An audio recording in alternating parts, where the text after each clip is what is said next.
कहानी का शीर्षक है बेठन। लेखिका है डॉक्टर नीरजा माधव। उत्तर प्रदेश के जौनपुर ज़िले में कोतवालपुर नामक देहात में सन 1962 में जन्मी डॉक्टर नीरजा माधव हिंदी साहित्य में पुरजोर योगदान दे रही है। डॉक्टर बेनी माधव से विवाह के पश्चात भी शिक्षा को पूर्ण किया और उन्होंने एमए हिंदी पीएचडी की उपाधि बनारस हिंदू विश्वविद्यालय से प्राप्त की। अपने कोमल हृदय की पुकार सुनकर लेखनी उठाई। इनके अब तक यमदीप, त्यभ्य स्वधा, गेशे जंपा, अनुपमेय शंकर, यहा मृग, धन्यवाद शिवनी आदि उपन्यास है। तो चिटके आकाश का सूरज, अभी ठहरो अंधी सदी, पथदंश, प्रेम संबंधों की कहानियाँ, ये सब कहानी संग्रह है।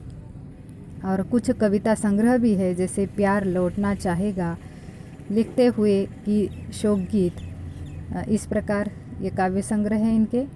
और नीरजा माधव ने all India radio, Doordarshan, Prasar Bharati पर काम किया और यहीं से अवकाश ग्रहण किया, यानी यहीं से रिटायर भी हुई है। हम देखते हैं कहानी बेठन। बेठन का अर्थ होता है बटुआ, या जिसमें किताबें कॉपियाँ लेकर बच्चे स्कूल ले जा सकते हैं बांधकर, ऐसा कपड़ा जिसे किताबों को लपेट कर, पहले जिन बच्चों को बैग नहीं मिलते थे, गरीब घर के बच्चे, तो वो बेठन ले जाते थे। कपड़ा लपेट कर, उसमें डोरी बांधने के लिए एक डोर रहती थी और उसे लपेट कर वो ठीक ठीक पैक करके वो स्कूल ले जाते थे। तो उसी बेठन को लेकर कहानी है। इस कहानी का नायक है पशुपति पुतान, जिसे कहा गया है। पशुपति उसका नाम है, लेकिन प्यार से माँ उसे पुतान कहती है। ये छोटा सा बालक है। बेठन डॉक्टर नीरजा माधव की एक मौलिक एवं संवेदनशील कहानी है। इस कहानी में पशुपति अर्थात पुतान नामक एक गरीब बच्चे की कथा को पूरी संवेदनाओं के साथ प्रस्तुत किया है। पुतान गांव में रहने वाला एक गरीब बच्चा है, जिसे शिक्षा ग्रहण करने की अपार इच्छा है और शिक्षा प्राप्त करने के लिए वह बहन के गांव सारनाथ जाता है। यहाँ के शिक्षा अर्जन में न उसके पास यूनिफॉर्म है, न बैग है, न किताबें हैं और न ही समय पर भोजन है। वह अपनी गरीब परिस्थितियों से संघर्ष करते हुए अपने बहन के आश्रय में पढ़ने का प्रयास करता है, लेकिन शहरी शिक्षा के लिए आवश्यक साधन उसके पास न होने पर वह अपने घर वापस जाने के लिए मजबूर हो जाता है। नीरजा माधव ने भूख और अभाव से संघर्ष करते बच्चे का मनोवैज्ञानिक चित्रण बड़े ही सुंदरता से किया है। मनोवैज्ञानिक चित्रण करने वाली यह कहानी है बेठन। मनोविज्ञान अर्थात मन में पैदा होने वाले अलग अलग भाव, मनोभावों को इसमें व्यक्त किया है, इसलिए इसे मनोवैज्ञानिक कहानी कहा है। कहानी के अंत में पुतान का किसी अन्य विद्यार्थी का डब्बा खाने के बदले मैडम द्वारा डांटा जाना कहानी को और अधिक गंभीर बनाता है। मैं सीधे कहानी पर आती हूँ। देखिए, कहानी का परिचय सारांश में आपको बता दिया मैंने। कहानी की शुरुआत होती है इस प्रसंग से कि पुतान बोड़ा बेचने चला गया है। एक महिला के घर के सामने गेट पर खड़ा है और महिला अंदर बैठी हुई है। बड़ा सा मकान है जिसके अंदर अमीर घर का ये वर्णन है। और बोड़ा बेच रहा है, मतलब मराठी में जिसे चवळीच्या शेंगा कहते हैं ना, वो बोड़ा। बहन के यहाँ शहर में, जैसे मैंने बता दिया कि बहन के गांव में वो पढ़ने के लिए आया है। बहन के गांव का नाम है सारनाथ। तो अपने गांव से वो थोड़े बड़े शहर की तरह, तालुका प्लेस की तरह कोई गांव है जहाँ पर अच्छी स्कूल है, इंग्लिश मीडियम स्कूल है। एक छोटा शहर ही है वो। तो सारनाथ में पढ़ने के लिए आया है और उसके वर्णन में शुरू में बता दिया है कि बहन के छोटे से उस मकान के पीछे बोड़ा बहुत सारे आए हैं। एक बेल लगाई थी चवड़ी की, बोड़ा की, तो उसको बहुत सारे बोड़ा लगे हैं। घर पर खाकर भी बेच सकते हैं आराम से, इतने सारे बोड़ा होने से बहन ने एक दिन उसे कहा था कि तुम सुबह स्कूल जाने से पहले किसी को बिना हम बताए ऐसा करते हैं कि तुम्हारे शिक्षा के लिए जो पैसे लगने वाले यूनिफॉर्म आदि लेने के लिए, तो कुछ पैसे जुटाने के लिए तुम एक टोकरी में ये बोड़ा जमा करके ले जाओ और सुबह के समय में बेच कर बाद में स्कूल जाया करो। थोड़े पैसे जुट जाएंगे तो तुम्हारी पढ़ाई के लिए काम आएगी। क्योंकि बेचारी वो भी बहुत गरीब है और पति पहले ही उसे नाराज़ है। गरीबी में शहर में खर्चा चलाना कितना मुश्किल होता है। वो दिन भर सुबह एक पुरानी सी कटर पटर साइकिल ले जाता है और शाम को लौटने वाला उसका पति थका मांदा बहुत ज़्यादा कमा नहीं पाता है। ऐसे में उसके अपने 2-3 बच्चे और उस पर ये पुतान का खर्चा अलग से, इसलिए वो बहुत नाराज़ है।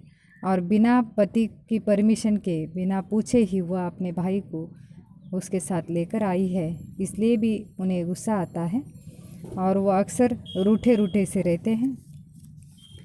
अब पुतान को अपनी जीजा को भी पता नहीं चलने देना है कि वह बोड़ा बेच रहा है। और वैसे भी बहन ने कहा है, दीदी ने, कि यहाँ पर तुम्हें कोई नहीं पहचानता तो तुम ये बेच सकते हो। हालांकि ये जिस परिवार से है, ये ब्राह्मण परिवार है, आगे पता चलता है। और ब्राह्मण लोग इस तरह के काम नहीं करते हैं, इसलिए वो चोरी छुपे अपने भाई को ये कार्य करने के लिए कहती है, क्योंकि उस शहर में वो नया है, उसे अभी कोई नहीं पहचानता। तो एक सामाजिक जो दबाव रहता है कि तुम पुजारी के बेटे होकर ऐसा काम करोगे, तो इस प्रकार के सवाल कोई ना उठाए, इसलिए उस बहन ने कहा है कि वो सुबह बेचे। तो एक जिस घर पर जाता है वहाँ पर महिला उसे भाव करती है और 5 रुपए में पाव किलो बोड़ा बेचकर वह अपने स्कूल जाने की गड़बड़ करने लगता है। लेकिन महिला उसके मासूम चेहरे, उसकी गरीबी और उसके चेहरे पर लगा हुआ माथे पर का वो तिलक देखकर बहुत भावुक हो जाती है, प्रभावित हो जाती है और उसे कई सवाल पूछती है। और वो अपनी गड़बड़ में है, उसे कोई उत्तर नहीं देना है, वो कहाँ का है, किसके यहाँ रहता है, क्योंकि बहन जीजी ने पहले ही कहा है कि अपने बारे में अजनबी व्यक्ति को ज़्यादा नहीं बताना। और उस दिन वह स्कूल जाने के लिए जब घर लौटता है, बोड़ा बेचकर जो पैसे मिले हैं अपने पुराने से संदूक में, उसी बैठन में जिसमें वो माँ ने भी कुछ उसे पैसे दिए थे, उस पैसे में वो और ये मिले हुए 5-10 रुपए जो भी है वो रखने के लिए संदूक खोलता है, तो उसको अपनी माँ की यादें, गांव की यादें आती है। और उस यादों में वो खो जाता है थोड़ी देर के लिए कि किस प्रकार माँ ने मिन्नतें करते हुए अपनी बेटी को कहा था कि बेटी यहाँ बहुत गरीबी है, यहाँ के स्कूल भी अच्छे नहीं हैं, पढ़ाते कुछ नहीं हैं, और शहर में तो अच्छे स्कूल होते हैं, ये पढ़ने में अच्छा है और आगे भविष्य के लिए, पढ़ाई के लिए तुम इसे अपने साथ ले जाना। जितना हो सके मैं अपने खेत से जो अनाज उत्पन्न होता है वो तुम्हें भेजा करूँगी। पैसे तो यहाँ उसके पिता ज़्यादा कुछ नहीं कमा पाते हैं और आजकल लोग पूजा पाठ भी नहीं करते हैं, और करे भी तो ज़्यादा दान धर्म नहीं करते हैं। बेकार में कहीं पैसे उड़ाएंगे, लेकिन पूजा पाठ में पैसा आजकल लोग खर्च नहीं करते हैं। आदि आदि ये सारी बातें उसे याद आती है कि वो कि जिस दिन माँ ने अपनी बहन से बात की थी कि किस प्रकार यहाँ गरीबी है, स्कूल अच्छे नहीं हैं, और कल सुबह उसे तुम अपने साथ ले जाओ बिटिया। तो वो रात भर माँ के छाती से लिपट कर कैसे सोया था। माँ को भी ठीक नींद नहीं आई थी, उसके बप्पा को भी नींद नहीं आई थी। बप्पा की उसे बात याद आती है कि अपनी पढ़ाई के लिए जो संघर्ष करता है वही आगे जाता है। मोटे गद्दों पर सोने वाले और मोटर गाड़ियों में घूमने वाले लोगों के बच्चे तो बिगड़ जाते हैं अक्सर। ईश्वर चंद विद्यासागर गली के लाइट के सामने कैसे पढ़ते थे और आगे चलकर पूरे भारत देश में उनका नाम, पूरी दुनिया में उनका नाम हो गया, ये भी उसके बप्पा बताते थे। ईश्वर चंद विद्यासागर का नाम इस कहानी में, बैठन कहानी में आया है। इस प्रकार उसे सारी बातें याद आती है और अचानक फिर उसे ये भी याद आता है कि उसे स्कूल जाना है, देर हो रही है। दीदी को कहता है कि आज खाना नहीं बना है, क्योंकि वो चूल्हे के सामने चूल्हा फूंकते हुए बैठी हुई है, लेकिन उसमें आग नहीं है, खाना बनाई नहीं है, क्योंकि बारिश के दिन से लकड़ियाँ गीली है और उसके जीजा भी बिना खाना खाए बिना टिफ़िन लिए वैसे ही चले गए हैं। अब उसकी बहन शीला, जो जिसे वो जीजी कहता है, वो परेशान है कि आज खाना नहीं बना है, तो उसका छोटा भाई यानी पुतान क्या खाकर स्कूल जाएगा। इसलिए वह कहती है कि आज तो स्कूल मत जा। लेकिन पुतान कहता है आज तो उसके स्कूल में कार्यक्रम है, भगवान श्रेयांसनाथ के मंदिर, जहाँ लॉन के जैन मंदिर में मैडम सभी बच्चों को आज ले जाने वाली है और एक कार्यक्रम है पहना, सभी बच्चों को बुलाया गया है, तो मुझे तो जाना पड़ेगा। तो इसलिए वो स्कूल जाने के लिए कहता है कि रोटी नहीं है तो क्या हुआ, वहाँ पर बच्चों के लिए कुछ ना कुछ तो होगा ही ना आज, इसलिए मैं चला जाता हूँ, कोई बात नहीं, खाना नहीं बना है तो। और बहन ने दी हुई एक तिब्बती बैग उसके पास है, उसी बैग को लेकर वह स्कूल जाता है। तो वहाँ बच्चों को स्कॉलरशिप का फॉर्म भरवा रही है मैडम स्कूल में, और उसने देखा है कि गरीब बच्चों से वह स्कूल के लिए जो स्कॉलरशिप मिलती है बच्चों को, उसके फॉर्म भरने में मैडम व्यस्त है। तो वो मैडम के पास जाता है और मैडम जी मुझे भी चाहिए स्कॉलरशिप, मैं भी गरीब हूँ कहता है। तो वह कहती है तुम क्या हो? मैडम ने सिर उठाकर पूछा। जी मैं भी गरीब हूँ, वह हड़बड़ाकर बोला था। मेरा मतलब अनुसूचित जाति के हो? मैडम ने सीधे पूछा। गरीब हो से क्या तात्पर्य, तुम क्या अनुसूचित जाति के हो? तो उसके पास कोई उत्तर नहीं है। बेवकूफ़ कहीं के, बैठ जाओ, ये कहकर मैडम उसे डांटती है। अब उसके समझ में नहीं आता कि छोटे से उसके दिमाग में कि मैं तो गरीब हूँ और मुझे क्यों स्कॉलरशिप नहीं मिलती, मुझे क्यों पैसे नहीं मिलते।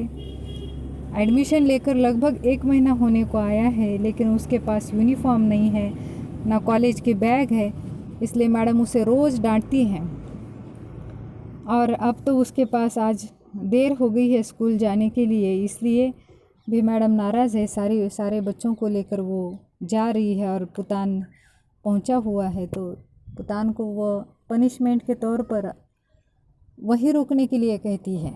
सबसे बड़ी वजह उसकी यह है कि सारे बच्चों के पास यूनिफॉर्म है, लेकिन पुतान के पास यूनिफॉर्म नहीं है। इसलिए भी वह कहती है कि तुम यहाँ पर इस दादी के पास, जो सारे बच्चों की दाई है वह स्कूल में, दाई के पास तुम रुकोगे और ये सभी जो सामान यहाँ पर रखा हुआ है उसकी देखभाल करोगे।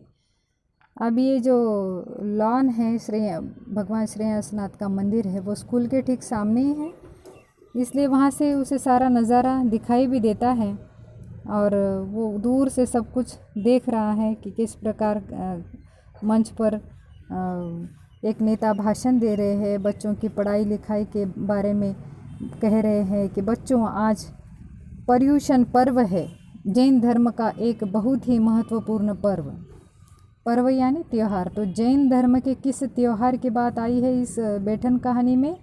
तो पर्युषण पर्व की। जियो और जीने दो विषय पर संगोष्ठी रखकर आज के प्रासंगिकता को और बढ़ा दिया गया है आयोजकों ने। पूरे विश्व में जिस धर्म और संस्कृति का संघर्ष हो रहा है, उसमें ऐसा लग रहा है कि अगला विश्व युद्ध धर्म को लेकर होगा। ऐसे में यह विषय सर्वथा उपयोगी है। किसी को कष्ट न पहुंचाना हमारा ध्येय होना चाहिए। जैन धर्म तो फूल तोड़ने को भी हिंसा ही मानता है। आज सभी लोग अपनी अपनी मान्यताओं और स्वार्थ के कारण एक दूसरे को कष्ट पहुंचा रहे हैं। आपके हाथों में पकड़े गए इन पक्षियों को आज मुक्त करके हम विश्व को जियो और जीने दो का संदेश देंगे। मेरे 3 तक गिनते ही आप लोग पक्षियों को आकाश की ओर छोड़ दो। इस प्रकार सारे बच्चों के पास जो सामने की पंक्ति में बैठे हुए हैं उनके हाथों में एक एक पक्षी थमा दिया गया था और मंच पर से सूचना देने के बाद नेता द्वारा सारे बच्चे 1 2 3 कहते ही सारे पक्षियों को आकाश में उड़ा देते हैं और पुतान रोमांच से भर उठता है। यह कबूतर, तोते, नन्ही नन्ही चिड़िया आकाश में फड़फड़ा कर उड़ रहे हैं और वो सोचता है कि आज मेरे पास यूनिफॉर्म होता, स्कूल का ड्रेस होता, तो ये इन पंछियों में से एक पंछी उसके हाथ में भी होता और वो आसमान में उस पंछी को कितने मज़े से उड़ाता। पशुपति गेट के पास खड़ा सब देख रहा है और परेशान हो रहा है। जब मैडम उसे छोड़कर गई थी तो वो कक्षा में आकर खूब रोया था और उस समय दाई ने उसे पूछा था कि तुम रो क्यों रहे हो, क्या तुमने खाना नहीं खाया, तुम्हारा टिफ़िन कहाँ है। और वो बैग में देखती है तो उसके टिफ़िन नहीं है और सचमुच में बहुत भूख लगी थी पुतान को। वो कहती है, पशुपति तुमने जब खाना नहीं लाया है और टिफ़िन भी नहीं लाया है तो कोई बात नहीं, किसी एक बच्चे के टिफ़िन में से कुछ खा लो। और वो कहती है और तुरंत एक बैग में से एक टिफ़िन निकाल कर बच्चे को कहती है पुतान को कि इसमें 2 पराठे हैं, एक पराठा खा लोगे तो कोई फ़र्क नहीं पड़ेगा।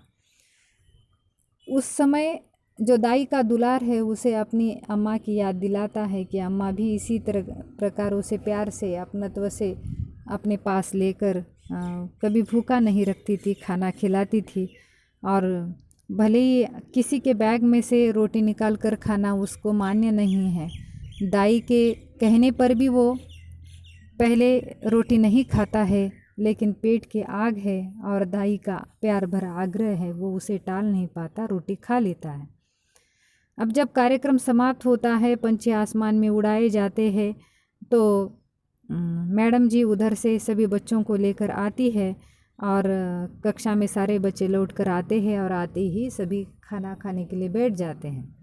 अब पशुपति को मैडम प्रिंसिपल मैडम के पास लेकर गई है और वहाँ डांट रही है कि इस प्रकार कि उसके पास न यूनिफॉर्म है न किताबें है और वो रोज़ कई बार देर से भी स्कूल आता है।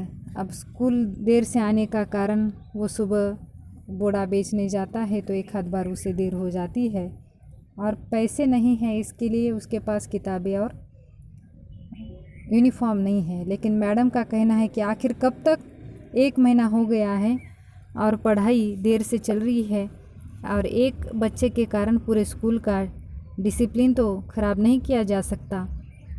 उतने में उसी प्रिंसिपल ऑफिस के सामने एक बच्चा आता है रोते हुए और कहता है कि मैडम मेरे टिफ़िन में से किसने रोटी खा ली है।